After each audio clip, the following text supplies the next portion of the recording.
what is Make in India, right? And let me just go around and then Nitin, Subodh and Ravi, why don't you introduce yourself quickly, starting from you, Ravikant. Hello. Yeah, I'm Ravikant and I had a supply chain consultancy. We are a part of a global management consultancy specializing in operations transformation. I'm the CEO. Okay, I'm the CEO of the India operations basically, and with a lot of operations background, I bring that operations knowledge to the supply chain consultancies. Thank you. Thank you, Ravi. He hasn't had a breakfast, Aparna, that's why. And we are missing the break, unfortunately. He had breakfast with Oh, gosh, it's very difficult. Yeah. So very good morning, all of you. I am Subodh Nagarsekar. I would like to introduce myself as a chemical man. So basically, I have been in the industry for last 30 years. I worked with companies like Reliance Industries, Syngenta, BASF, and now working with Rentokil Initial. And on the lighter side, though I have been in the chemical industry for last 30 years, chemistry was my weakest subject, during my school and college days. Thanks. Your manager is not sitting here, right? Otherwise, it will be a problem. All right, Nitin. Morning everyone. My name is Nitin Joshi. I belong to Fab India. My earlier experience for 2.5 decades have been with express cargo companies like Gati and Blue Dart, and shifted to retail for over 2 decades now with the Rahija Group, and then with 7 years with the Future Group. On the dais, Ravikant ji is my supply chain guru, so this is the first time that the guru and shishya are sitting together on the same dais. Thanks. Wow. A big thank you to Celerity, Charu, and thanks Sanjay for having me here. Thank you so much. So we have, you can see the diversity here, right? We got a fashion young guy sitting here. We got a kill guy, Rentokil, chemical supply chain person sitting here. And Ravi is the master of everything, right? Manufacturing, shipping, now consulting, right? So wonderful guys. So let me, Ravi, start with you. The ball rolling is, first, what is actually Make in India? Have we really deciphered it? Have we really understood it? And what kind of key elements that you can talk about it? Yeah, I think when you talk about Make in India, obviously the obvious thing is to increase the share of manufacturing in our GDP, and therefore that could be a big flip to the entire what India is going to do over the next decade or so, and something what services did for the last decade or so, or let's say 2 decades. That is what we want our manufacturing to do now. The new kid on the block is the manufacturing thing, and we want that to happen. Obviously, as we move forward, we compare with China very often when we talk of manufacturing. Multiple challenges in India will encounter, because of which we may not be able to replicate what China did to their manufacturing, but there is still a lot to do, because we are already ahead with respect to lot of in terms of digitalization, sometime in terms of services and all. So even if we do not take our manufacturing to the extent what China did, even if we do, let's say 50% of it, that itself will be a big thing. And even for that journey, there are certain things which we have to do over the next 3-4 years immediately, so that the next 10 years can take us there. And I think that during the course of the discussion, we'll delve upon some of those things. What are the opportunities, and then I'll try to challenge that by saying, okay, what are the challenges and how to overcome them, or what we should be doing, or policymakers should be doing to kind of overcome them, kind of thing. Excellent. Yes, Celerity. Yeah, and you talked about a few good things. One is, we have been hearing China plus one, but actually, is there any real worth in even talking about it, China plus one? And in what context actually? I think in what context is that, very simply saying, we all keep saying India is where China was 30 years back. So if we have to take some motivation, or if you have to see some examples of, can this be done? look at there, and it can be done, right? So it seems daunting. The task seems daunting, given our geopolitical diversity and whatnot, including the federal structure and all those things, which we will not be able to replicate what China did. If you want to build a road, you just clear everything there and build a road in 50 days there. It's just not possible in India. So there are certain things with respect to our diversity, culture and other things, and including our great democratic institutions, because of which that might not be possible. But that doesn't say that, if there are some good things which we can take from China, Certainly not. absolutely we should, why do we have to rediscover everything, right? Exactly. Take that thing and then mold it the way we want it to do, and then take it forward from there. Perfect. Wonderful. Definitely. Good. So, Subodh, coming to you, right? And Ravi hit the nail very hard on government strategies and principles, right? So let's talk about government policies. And what role do you think government policies and reforms play today in the Make in India initiative? Probably we know there are so many initiatives that they have, like Gati Shakti, Atmanirbhar Bharat, right? And the objectives of the million, the initiatives, how do you see this happening in the chemical side of the industry? Because as I understand, and you can correct me, one chemical dollar brings in 4 other chemical dollars into our Indian industry, right? It's a aid and it's a hastening part of it. That's very true. Let me give a real life example from your own organization. See, we all know government has come out with a e-biz portal, wherein there are 11 business services wherein you can directly get an access if you want to start a new initiative.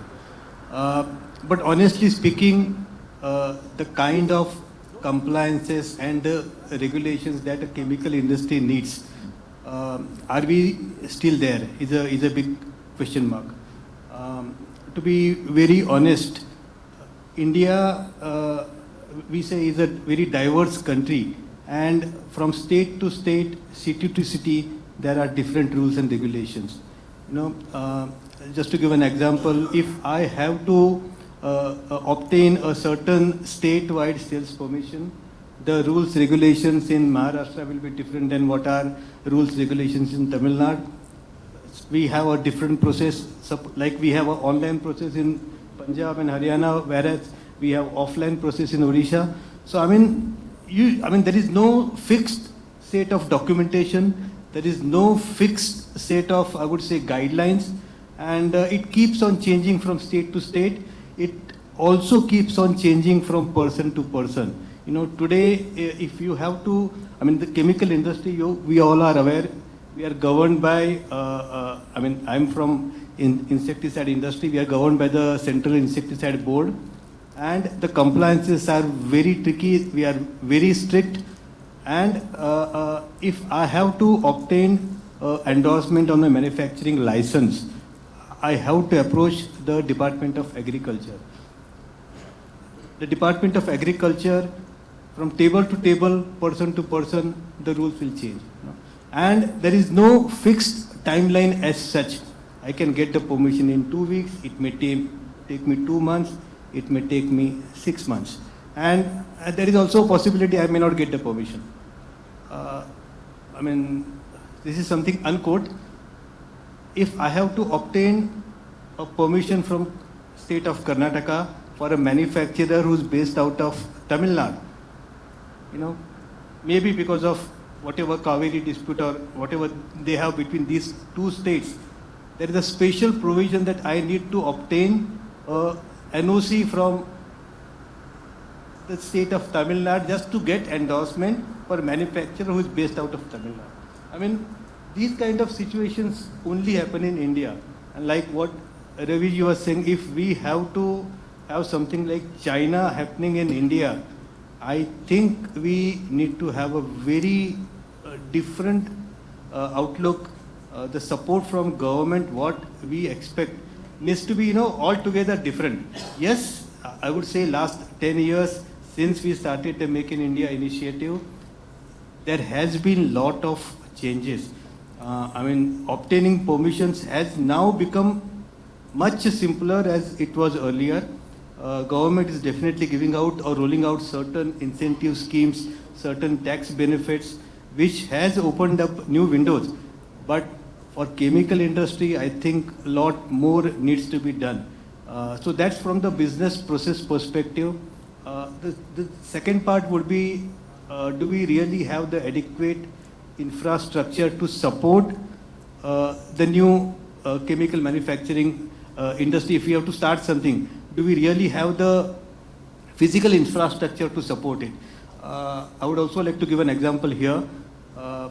Around 12 years back, somewhere, I think around 2010, 2011, when we were importing certain chemicals, hazardous chemicals through Nhava Sheva port, and though my manufacturing location was based out of Goa, and Goa has a small port, Mama Goa port, there was no import of hazardous chemicals was allowed through this port. And we had to transport whatever from Nhava Sheva port to Goa. Say around 550 kilometers we had to travel on the road, carrying very highly hazardous chemicals like dimethyl carbonate or trichloropropane, which was a potential risk. So after a lot of deliberation and lot of convincing with the port authorities, finally after 2.5 years of continuous efforts, we could do that. We could now convince the government that we are capable of importing through Mamagoa port, and now the exports through this port has started. But it took us a lot of efforts at a personal level. So I mean, what I would like to say, we are still not fully developed. Now the government is coming out with certain schemes like, I would say, Sagarmala, Bharatmala. Initiatives are there, but yes, we need to put a huge effort behind these initiatives. A disciplined support from all of us is also required. And the last part I would say is, we have the business processes, we have the infrastructures. Assuming we have both of this, do we really have the skilled manpower to support these initiatives? The kind of education that we get in our schools and colleges, do we really make our people capable of starting something on their own? Do we make them capable of being an entrepreneur at an early age? So, I mean, lot of things need to be improved from the education system as well. And the last point, see, last 2-3 years, the entire world has seen a shift towards, I would say, environmental sustainable solution. So the chemical industry is also trying to move towards being more environmentally sustainable. People are talking about green chemistry. My own organization, we have decided to be net carbon zero by 2040. We have a very challenging target of bringing down the toxic chemicals by, say, a certain percentage year on year. How do we make better use of greener chemicals, less toxic chemicals, which will be environmental friendly? So under these challenges, how do government supports us remains a question mark. Perfect. Thanks a lot, Subodh, for the detailed one. Let's move from consulting to manufacturing to retail, right? And when we talk about retail, typically we think of millennials and Generation Z, right? And then the significant impact they have on the market, which means the significant impact on the manufacturing of the retail product, especially the fashion goods, right? How do you see these preferences and the trends and the spend will actually support the Make in India initiative? So as far as Gen Z is considered, they favor transparency, they favor sustainability, they favor authenticity in terms of the products that they buy. They are very clear which brand to wear, what kind of food to eat. They are very health conscious, they are very fashion conscious, look conscious, but at the same time, they are also conscious about what kind of products they are wearing when it comes to, especially comes to the fashion industry. And we see that the sustainable fashion trend in especially the Gen Z is increasing. In fact, Fab India has launched a brand especially for them called Fab Nu. Fabno is targeting an age group of 18 to 35, which is basically the sustainable fashion. We are into sustainable fashion. We are into 100% cotton. We are into almost 70% handloom, powerloom kind of fabrics, and they are supporting it. Additional advantage in terms of Make in India, what comes along with it when the Gen Z start supporting is lot of tech. So because they are tech savvy, they want to buy online, they are looking for products always online. So with it comes a lot of technological developments. Again, when it comes to fulfillment, the quick commerce platforms or the hyper local platform, the supply chain to make it more efficient. Again, in terms of supporting the Make in India, comes the grade A warehousing, comes the sortation systems, comes the high-end MHEs, which supports all this. So in the earlier panel there was a discussion as to how do we collaborate with other industries. So retail is collaborating with the other industries through this demand, which is aggregating through the Gen Z. Excellent. So what you just now touched upon is the new mindset, right, and the change in the social habits, right? For example, so how does the new mindset of the millennials, which is more entrepreneur, we can say that, right, for today's discussion, right? How does these mindsets actually is going to impact the Make in India, and then how does it translate into actually real demand and real supply? So, as far as the retail industry is considered, the new age entrepreneurs or the new age, tech companies which are coming in. So you must have seen a lot of support coming from the tech platforms. So Mensa brands, if somebody has heard, they are supporting almost 150 plus new age brands in India, which the age of these entrepreneurs is anywhere between 21 to 26, 27 kind of, and many of them will soon enter into that so-called $1 billion turnover kind of situation. They know exactly what product they have to produce. They know exactly from where it has to be sourced. They know exactly how the fulfillment has to be done in terms of the customer demand, and at the same time they have the right kind of connect. They are very confident when they present it in front of the so-called the VCs or the finance companies, and they ensure that the money is used in the right direction, in the right place. And I can see even on Instagram, if you see, there are D2C brands anywhere. These are very young girls and boys who are doing a turnover of anywhere between 8 to 10 crores per annum, and you can see almost 300 to 400 brands.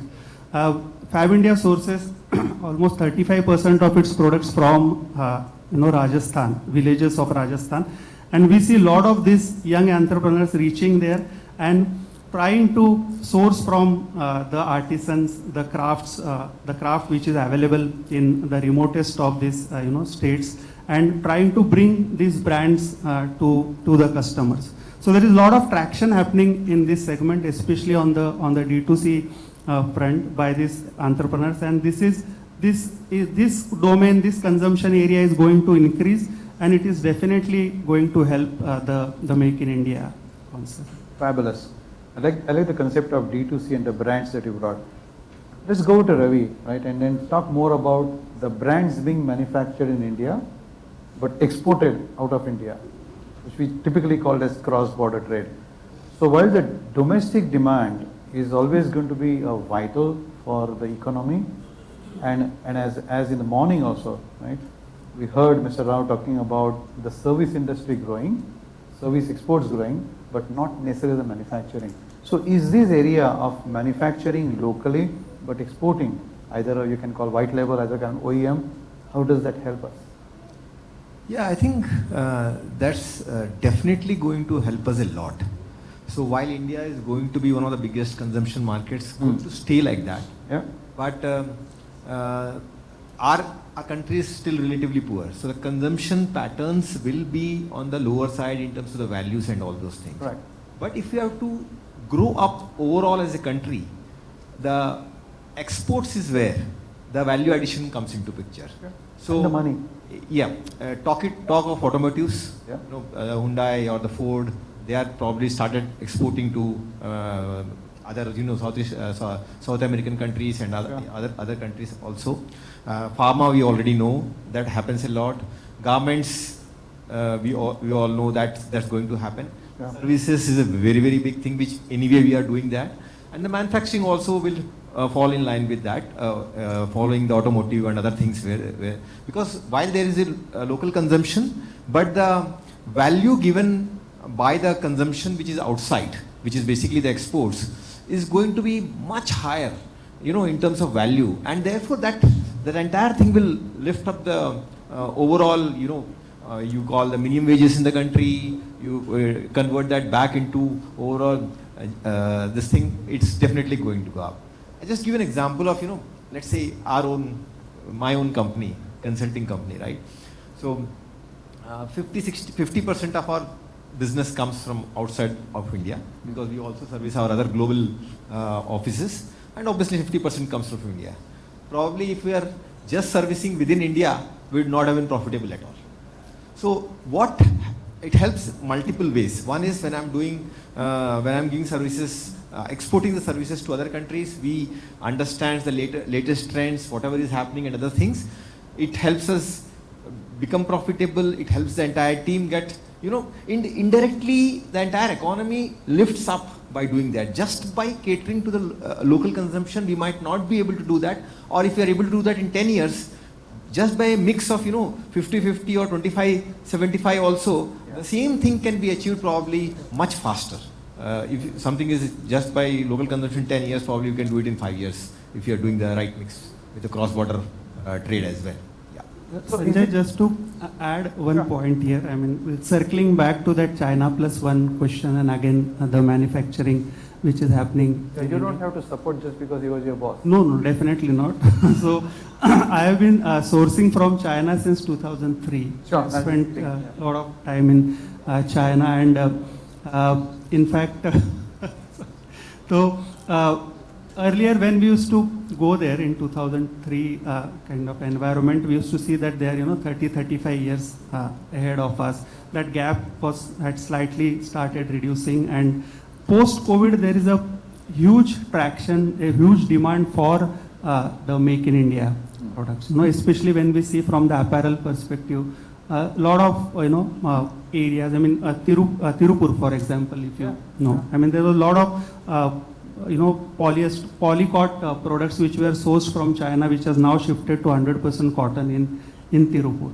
So there is huge amount of you know, demand coming from the rest of the world in India, and I'm sure this is definitely going to help. Toys is one such domain where it was predominantly, you know, in China. Now, if you see, there are a lot of toy manufacturers which are exporting from India to the rest of the world. Yeah, I'll talk about that point. Any questions and comments from the delegates? Otherwise, I'm going to come down and ask some of my friends who are sitting. Rajat, very sorry, I'll come to you shortly. Anybody, any question, comment? Sanjay, can I add something here? Yeah, quickly. Yeah. Quickly. When we, you know, a certain percentage of our manufacturing we allocate for exports, or like Raviji said, if there is a more thrust on exports besides the domestic manufacturing support, we definitely tend to get in the global competitiveness in our manufacturing strategy. Just to give an example for chemical sectors, say today we India may be exporting 2.1 billion, you know, on an annual basis, which will be 10x, around 21 billion by 2040. So that's the kind of opportunity we have in India. Perfect. It's a huge export. I'll come to you on that point for the BTO. Yes, sir. You are a familiar face for the last 2 years in Celerity. Thank you so much for coming in. You should get a mic. There was a fourth mic kept here. Is it Jala mic? Yeah. Yeah.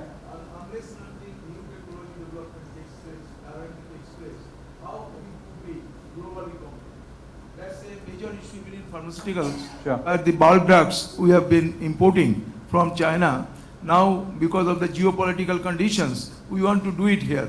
Beautiful. But unless the development of technology and R&D is there, we will not be able to be globally competitive. Can you throw some light on this? Agree, and wonderful question, sir, because besides the bulk and the pharma API, we still have a major issue with the technological parts, the rare earth and minerals, which we don't have. We have to depend on, someone else, right? So, great question. Ravi, I want you to take that. But before that, I would say, technology is not basically a solution solver. It's an enabler. You need to harness the technology in the best possible way with good objectives. What do you say, Ravi? Yeah, I think what the gentleman said is absolutely true, that unless you are able to harness your technology Yep. in the best possible way, you will not be able to move forward. And like we talk about exports adding value, unless you are competitive, that value will anyway not come to you. How can you be competitive? You have to be innovative and you have to be very technologically savvy and efficient. So all that brings back to our ecosystem of fostering this or imbibing these technological advances, and comes back to what I call one of the biggest challenges which might face in the Make in India journey over the next 10 years is about the core technical knowledge on the manufacturing side. How many of us are who are ready to ask our sons or younger brothers or younger sisters to take up mechanical or electrical branch in engineering in the next couple of years? Probably none, because we are talking of computer science, AI, ML and all, but for core manufacturing, you need mechanical engineers, you need electrical engineers, you need chemical engineers. Where are they going to come from? I know at least 2 colleges in Bombay, tier 2 colleges where we used to recruit from. They have stopped mechanical, they have stopped production in the last 3 years. They just stopped it because nobody is ready to join those branches. And the challenge what we are facing is, over the last 15 years, there was always a supply-demand gap with respect to the software engineers and all. So every college, every other college started increasing courses. So there is a computer science, there is computer science with management, computer science with AI, computer science with cybersecurity, computer science with ML. And this is almost all the colleges. There will have 5 different or 6 different variations of computer science, but probably one mechanical. Each of them will have 100 seats each, and mechanical will have probably 50 or 60, and that is also going to die down. What will happen after 5 years is we will not have mechanical engineers. That is going to be one of the biggest challenges. Mechanical is just an example, but mechanical, chemical, electrical, probably even basic instrumentation, these are very core things which are required for any of these things. So unless the policy makers also think, when we talk about manufacturing, we talk about roads, we talk about telecom, all those things there. But in the back of the mind, we are forgetting, and we also talk about our age. Obviously, we are very well placed with respect to our demography in the age and all. We talk about engineers, but are there the right kind of engineers? And are those kind of engineers ready for the industry? So it comes back to the same point about somebody saying, are they ready for industry after 4 years when they pass out? Are they ready to take up those jobs as an engineer? I don't think they are. And probably that is where we have to have a lot of focus, because even if we start thinking today, it will take 6 years for us to produce the mechanical engineers or the electrical engineers in that many numbers. Because 1 or 2 years will take for the policy making, then we'll get faculty who's probably ready to do those courses, and then the first few batches will come in and then they'll pass out. So even if we start thinking today and get into action, probably the impact of that we'll see after 6 years or so. Perfect. It's a very, very critical thing which we need to think about, because while we can talk about Make in India, so much of impetus on this thing, but if there are not people there to join manufacturing, and that comes back to the first point which Mr. Srinivas Rao said, how do you make it glamorous? People are not ready to go into manufacturing, they are ready to work in a head office or in a BPO or in a GCC center, earning probably lesser salary. How do you make it glamorous? So you have to pay more to, today a software engineer obviously gets paid more than a mechanical engineer, and that's why probably people don't take branches, or I don't want my son to go into mechanical. Yeah. So we have to tilt that balance in that favor, and that is going to be a big enabler for Make India. Otherwise, we are going to see that challenge, and by that time it will be too late, because it will take 4 or 5 years more to kind of correct that situation. Sure, perfect. And it's all about building leadership, right? We have a great session in the evening, which Aparna and Venkatji is going to run, right? It's about creating leaders, right, for future, harnessing the leadership at a young age, and how do you scale that up eventually. You can tell your son to go to supply chain. It's a great field, good pay there in the next 5 years. All right. Any comments, any questions again on that? Yes, there is a hand there, but we can't see you. It's so bright and shining below you. Yeah.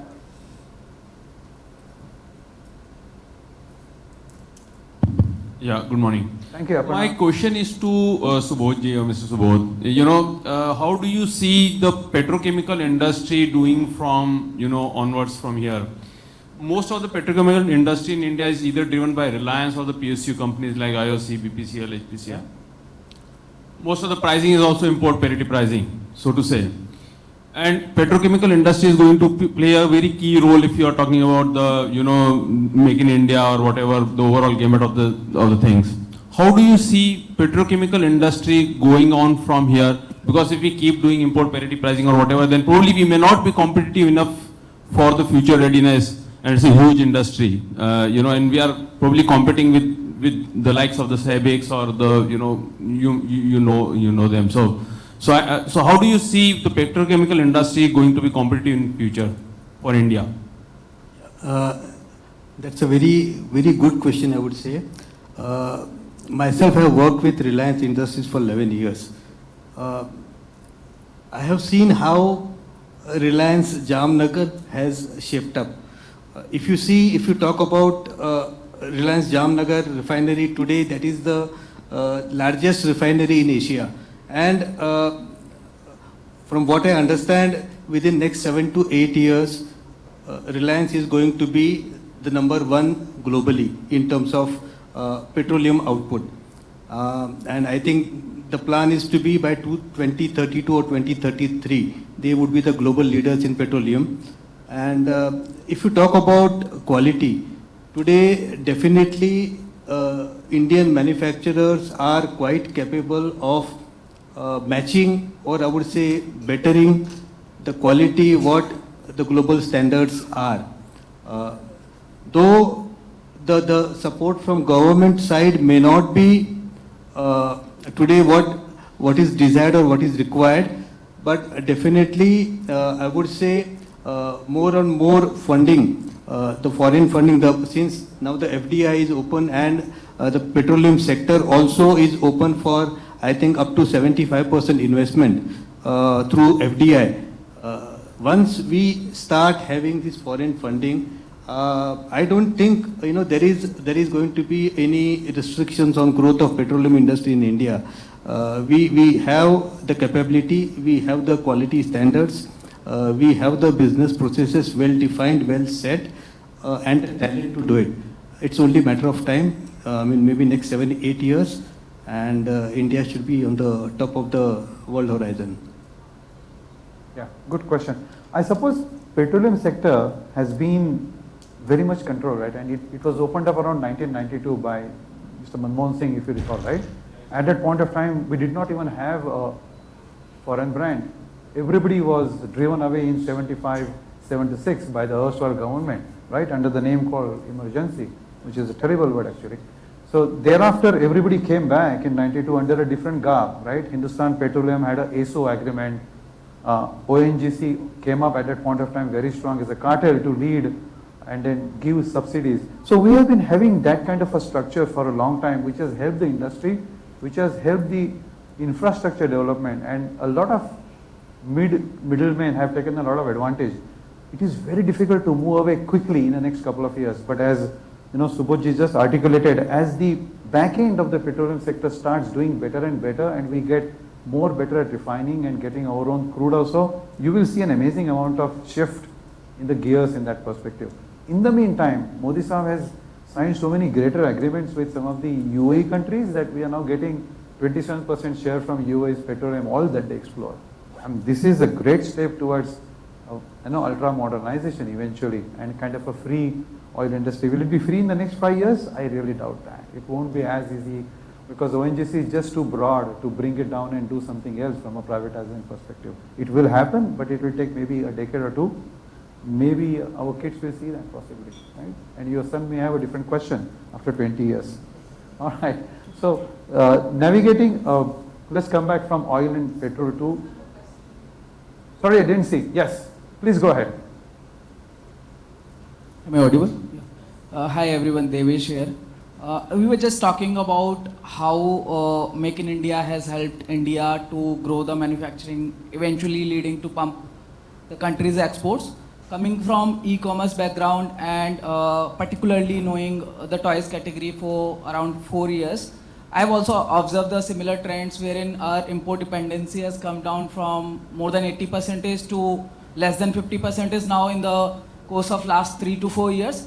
However, most of it has come on the account of ease of doing business in India and the policies, regulations which has come in India. Just for an example, that heavy import duties which are implemented from like while buying from certain countries, etc. But at the same time, what are the key supply chain levers which you think can help us growing the India's exports and maybe pumping more for the Make in India manufacturing? Amazing question. What's your name, sir?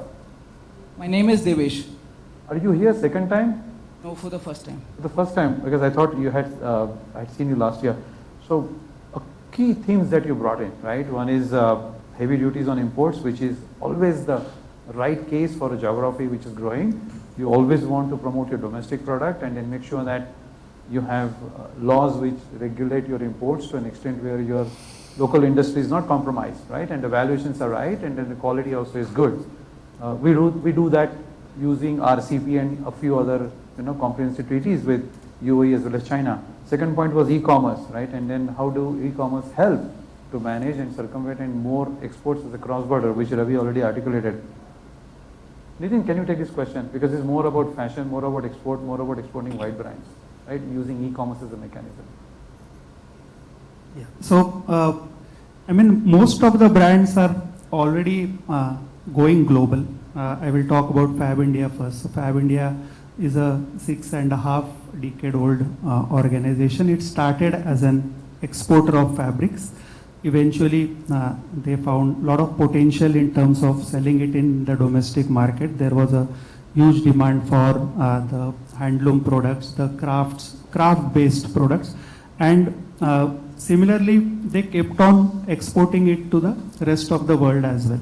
Today, Fab India has 16 stores outside India, in US, in UK, in the UAE.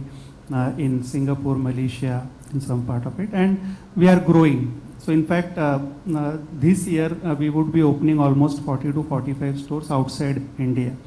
Okay, and most of the brands also want to go outside India. There is a slight, I mean, I'll just connect back to on the e-commerce front. There are now platforms which are coming up to ensure that these brands are listed in other countries. Okay, it is quite, complex and tricky to list our brands in the other country, to keep our inventory with somebody whom we have never known, whom we have never dealt with.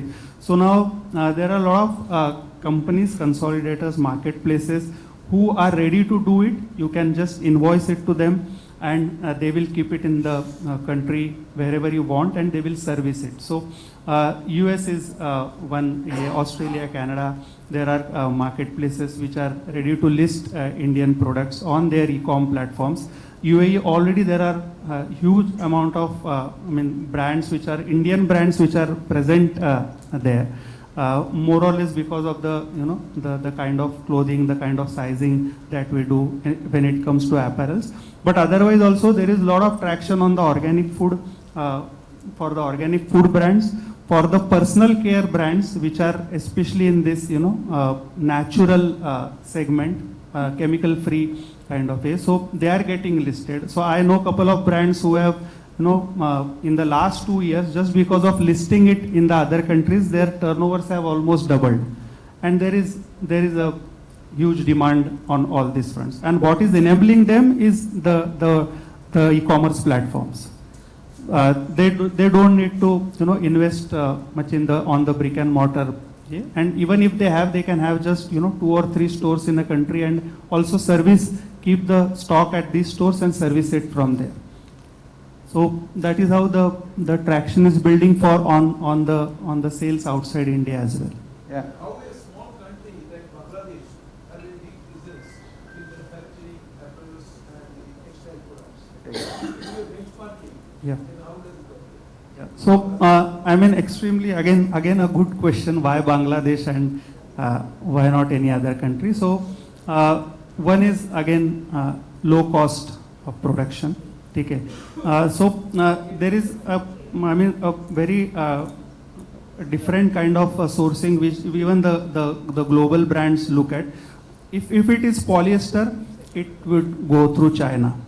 If it is a cotton-based fabric, even if it is a polycot or 100% cotton, it will come either to India, Bangladesh or Sri Lanka. Okay. Bangladesh has built the factories which can, fulfill the demands of brands like big brands like Gap and Zara and H&M sort of, where their per style requirements are anywhere between close to 1.5 lakh pieces. Okay. So they have built that base. Even in Sri Lanka, you will find a lot of factories who are doing garmenting, where their daily production capabilities are 4 to 5 lakh pieces. We have similar setups in Tirupur as well. Okay. But the cost of producing a piece in Bangladesh, a cotton round neck T-shirt in Bangladesh versus producing it in India, there is a difference of almost 10 to 12%. Yeah. Okay. Perfect. Oh, Yeah. Yeah. Yes.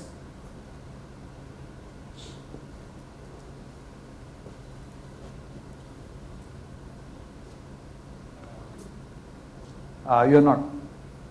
To press the button.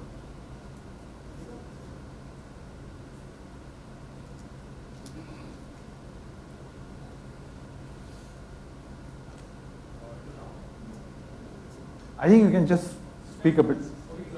Yeah, stand on the table and speak. No, just kidding. Yeah.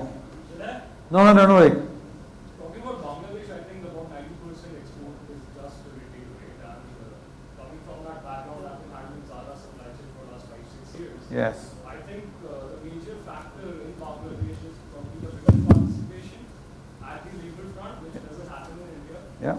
So I think my question would be, how do we change that within the Indian context, where our retail, fashion would be about $13-14 billion in exports, whereas Bangladesh does about 90%, which is about $35 billion. Yeah. So women participation, how can we probably leverage that in coming years, and what would change where we can also probably reach to 20-30% of retail exports, because all the raw material right now being exported to Bangladesh is from India, about $12-13 billion. Yeah. So that's my question, where women participation and how we can leverage that in next 5 years. What's your name, sir? It's Apar. Apar. Yeah. And you work for Zara? No, so we handle Zara supply chain. I work for a company called MGH. MGH. Yeah. One of the best supply chain companies in the world, actually, Zara. Good. Nitin, you want to take that? Okay. It's a perception that there is no women participation in the Indian context. Okay. I will just give you an example of Fab India again. We work with 55,000 artisans across India. They operate from the remotest villages of India. Many names, many of you must have not even heard the names of these villages. 70% of these 55,000 artisans are women. Okay. The whole family is involved when they create these pieces of art, because for them a garment is not just a garment, it's a piece of art. The whole family is involved in it. Now they work from home, they manage their home as well as they manage to produce this. So for example, in a remotest village of Orissa, a lady weaves a sari, a silk sari. It takes almost 17 to 18 days for her to weave it. But the back end of it, the entire, bringing the yarn, getting it, dyed, and that to natural dyes, sun drying capacity. Everything is done by the other family members. So there are clusters in UP, there are clusters in Rajasthan, where the whole family is involved. I mean the husband and wife, and if the kids are, at the working age kind of it, so they are involved. Secondly, if you, I'm again and again circling back to Tirupur. Tirupur is one where a factory is like a small town. Okay, where again they have all the arrangements for their employees to stay there. They have a small school working there. They have a supermarket there. And there also, if you see, if it's a 2000 machine factory, you will see that almost 50-55% are women. So in the apparel or in the fashion segment, if you go anywhere, even if you go to Dharavi for that matter, if you see, there are small, small ground plus one kind of structures which they have created, and you will see 8 or 10 machines there. You will see at least out of the 10, 8 are women. Yeah. Classic. Yeah. And about, yes, please. Generally, people who take awards and all that, they are not allowed to ask questions. That was a lovely question. I'd quickly love to also add to what Nitin was saying. I'm from Milton, and Milton has set up about 9 fulfillment centers on e-commerce across the last 3-4 years. I think e-commerce is a very, very interesting space for women participation. Our strength today in terms of the number of people employed is 60-40 in favor of women. 60% women. Now, the one thing that we did as strategy planners is just to divide the tasks based on physical strength. That is all. If it involves a lot of physical strength, okay, we'll stick with the male guys.